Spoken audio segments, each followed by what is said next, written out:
Hi, I'm Jaden Varghese. And I'm Calix. Welcome back to another Oatv broadcast. Let's get straight into the news.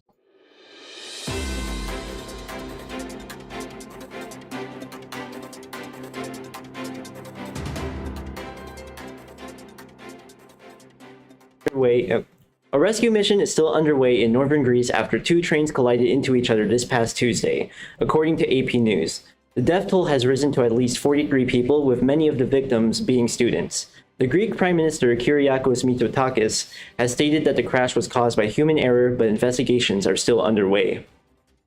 Two high school juniors were stabbed at a Northern California high school after starting a fight with a freshman during his art class.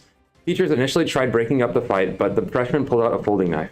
He fled the scene soon after stabbing them, but was found and is now in custody. Although both were alert when taken to the hospital, one of the juniors was fatally wounded and died. This likely wasn't the first fight amongst these three specific students. And that wraps up today's news. Patriots.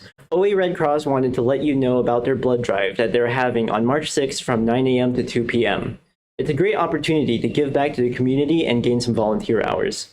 They'll have t-shirts and snacks for donors, as well as information about other great Red Cross opportunities. Signups can be found in an upcoming email, and they hope to see you there, as well as at their meetings, where they aim to increase first aid awareness and education. The 7th grade third quarter business expo is on March 7th during cluster and lunch in the quad. Please join us and support our young entrepreneurs. And here's a PSA made by Vivi Tran on ableism in academia. Insufficient social support is a common factor that is seen within the disabled communities in schools.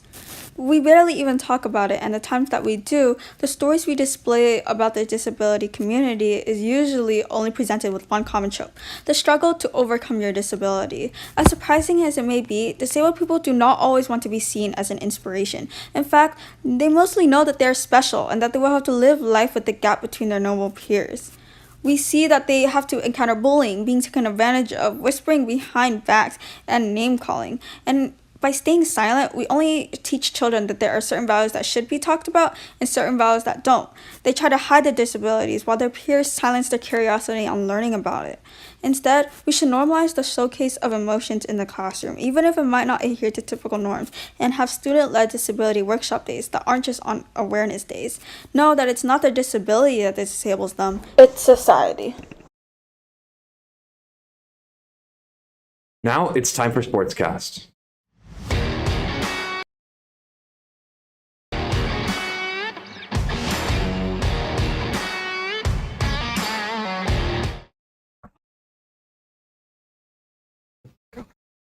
Whoa, what a hectic week it has been. Don't you think, Jordan? Yes, I think it has. We have a ton to share with you guys, so make sure you find a comfy seat.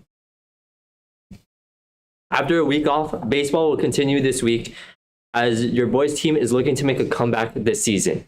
They will play away at Sunny Hills on Friday and Brea Olinda on Saturday. They will then play St. Anthony at home next Monday. Best of luck as they continue to look for their dub.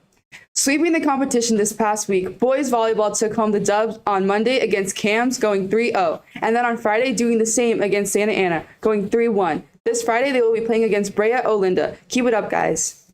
Swim has been dominating as they are currently undefeated. At Tuesday's meet with Bolsa Grande, girls JV won, girls varsity won 108-45, and boys varsity won 89-58. Next week they have a meet against Fullerton at Kennedy on Tuesday, and will look to keep their hot win streak going. Unfortunately, track and field's first meet was postponed due to the weather, but make sure to mark your calendars for March 10th as they head up to Irvine for the Irvine Invitational. Boys tennis is on fire, going 2-1 and absolutely crushing teams out of the court. They took home a 16-2 win against Westminster on Tuesday. With the way things are looking, tennis is unbeatable. They will continue to play Huntington Beach. However, the games this week have been canceled, and they will start again next week. This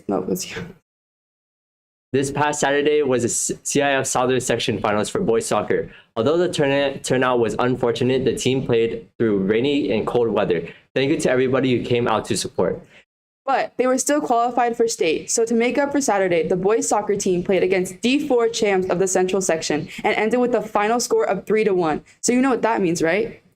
No, not really. It means that boys soccer will be advancing to the CIF state semifinals. They are currently on the bus driving up to Victor Valley to play against Victor Valley High School. Whoa, keep up the good work, guys. That's amazing. Anyways, that's it for this week. Until next week, Patriots, see you next time.